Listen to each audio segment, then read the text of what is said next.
I was going to rob a bank, I'd be doing it in this car. By the way, robbing banks is naughty and not allowed.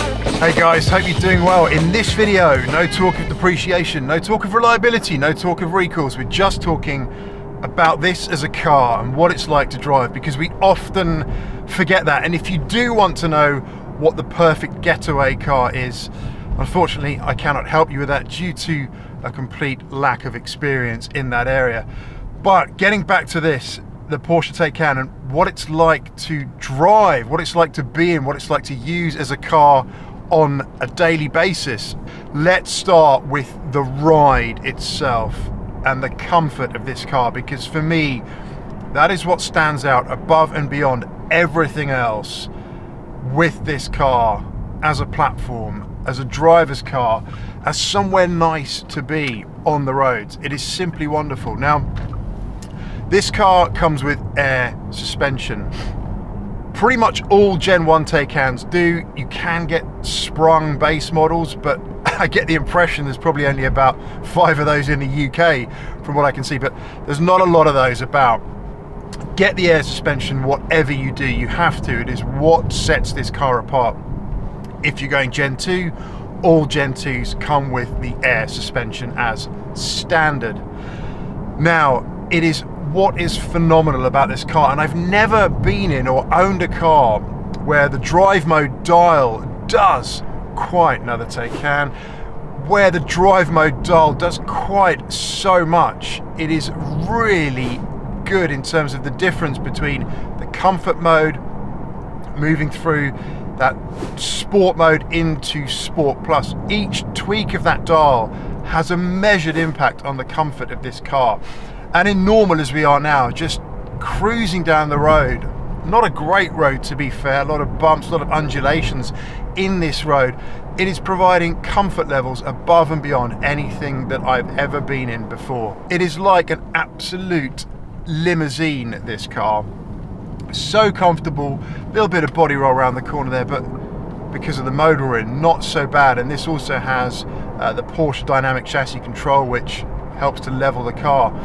But this is the best bit about this car. We haven't gotten onto the power yet, we're going to save that, but this is the best bit about this car. And I urge you, if you are looking and get out in a test drive, just treat the car gently when you get out. Go slowly, appreciate how well it soaks up the bumps in the road, how quiet it is, how comfortable it is, how stealthy it is.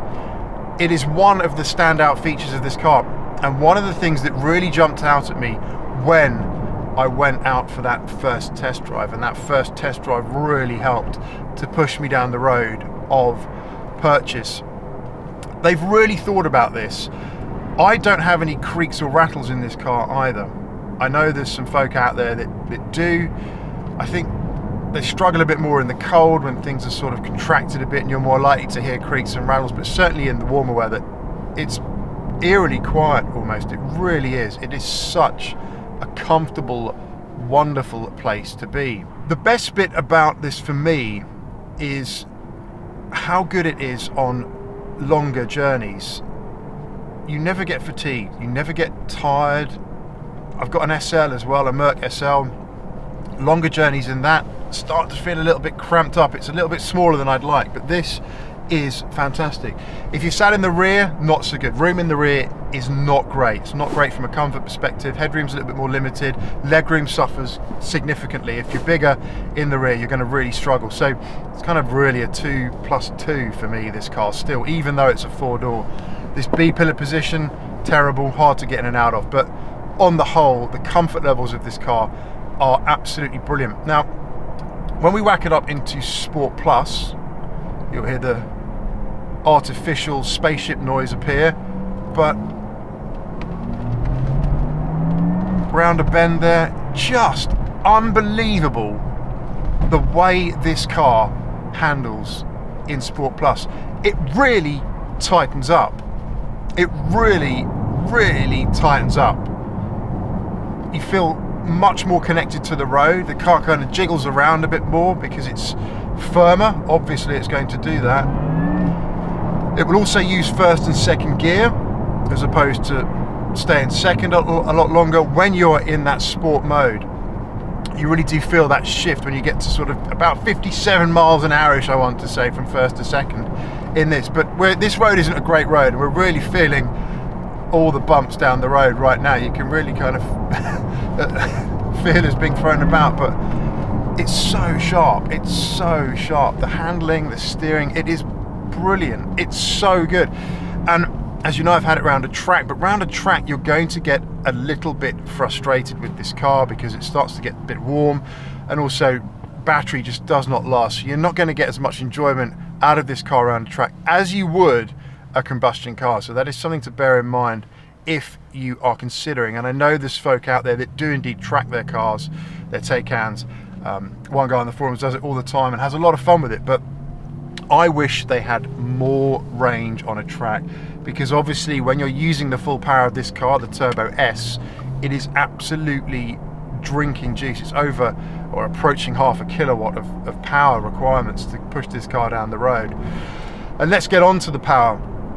The power in this car is absolutely phenomenal. You've got 750 brake, admittedly only at launch for 2 seconds, which is a bit frustrating. The newer Gen 2 Turbo S has more than that, or about that, as standard all the time, and then even more at launch. So it is a huge step above this car, the Gen 2, in terms of what they've done with those numbers. But how much power do you really need? And does this car have enough power for the roads? A little squirrel there. Yes, absolutely it does. You don't need any more power than this has for the road. Absolutely not. It's just wasted because of speed limits and the road surfaces and of course other traffic and driving safely. But we're still in Sport Plus here, and a little stab with the accelerator is brutal in terms of the acceleration. It is so good. So for the roads, to just move around quickly, to be assertive with your positioning, to pull out when you need to pull out, I don't think any car does it better than this car. It is brilliant in that respect. And the steering, this car is not 2.3 tons. It is 2.3 tons. This car's ability to just turn round corners, it's just brilliant. It's so good for a car that is this heavy and this cumbersome. It should be cumbersome, but it's not. It is just brilliant what they've done there, and just a whole lot of fun. Okay, so coming up to some nice bends in the road here, and this car is going to be right up against the car in front in no time at all, because this is where this car really excels. Rails there, absolute rails on that corner. This corner here as well. It's just ridiculous how well this car holds the bends for 2.3 tons. It is so good. It is so much fun, and really you've got to push it to be getting at the limit. So when you do hit the limits on this car, the first thing you notice is the tyres scrubbing a little bit for grip, but really it is far beyond what you need for safe road driving. The abilities of this car, it is really good, and you're going to be very hard pushed to be hitting the limits on the road if you're driving sensibly and sticking to those speed limits, right? But it is so chuckable round bendy roads like that. So much fun. It really tucks in well. It really handles well. For sure, it's not as nimble. It's never going to be as nimble as a mid-engine 1500 kilo car, but this does so well for 2.3 tons. Let's let these guys cross with their doggo. Why not? It's a nice little fluffy doggo. But yeah, this car is absolutely brilliant for those bends. And once you've tried it in the comfort setting, whack it up to Sport or Sport Plus, get it round some twisty roads and really see what it can do, because it's just so much fun. It really is so much fun. Stealthy, quiet, quick, and just puts a smile on your face. Rear wheel steering really does help to keep this car on the track. When you're going slowly, the rear wheels will turn the opposite way to the front wheels to bring that rear end round. When you're going quickly, the rear wheels will steer in the same direction as the front wheels to prevent oversteer. It's clever stuff what they've done there. But this car is really good from a power perspective. Now the brakes, stopping power of this car it is, I have to say, pretty darn good.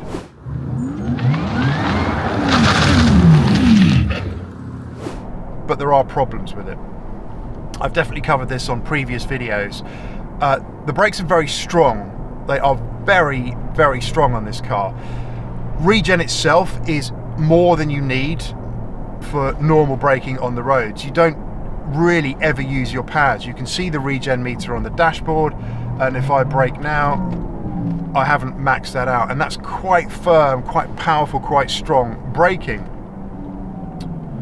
Really is more than you need. So you very rarely get onto pads. Now when you do get onto pads, that transition isn't great. It's quite hard, I think, to finesse the brakes in this car. I noticed that round a track, because you transition from regen to pads. You do get this strange effect when you transition from the regen to pads under heavy braking.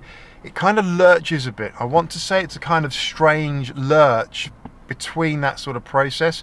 It's not finessed enough. I think the engineers probably need to do a little bit more on that. It's still a new territory for them, right? But you get this kind of weird lurch, and then you find yourself having to overcompensate on the brakes, and then you can kind of push into ABS territory a little bit. So you definitely don't get the feel that I would like on the brake pedal for this car, for sure.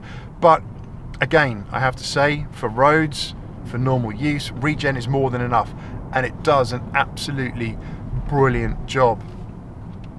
Now the other bit to talk about here is the range of this car. And the Taycan Gen 1 isn't great, we know that, right? It's been discussed in plenty of other videos. So I would say, very simply, just ensure you can charge at home. It's going to make your life a lot easier. It's really as simple as that. It's going to make your ownership experience with this car a lot better. And as we've spoken about in previous videos, there is a lot of stock out there for you to choose from right now. And I really cannot sing the praises of this car enough. I'm overlooking all those negative points right now, all the recalls, all the depreciation, because you'll get yourself a bargain if you're buying used. It's already depreciated. Somebody's taken that hit on your behalf, right? And you will get what is fundamentally a brilliant car. It's so much fun to drive. I really do enjoy getting out for a drive in this car. It's comfortable, it's quiet, it's so quick. You can really chuck it about. If we get into Sport Plus here,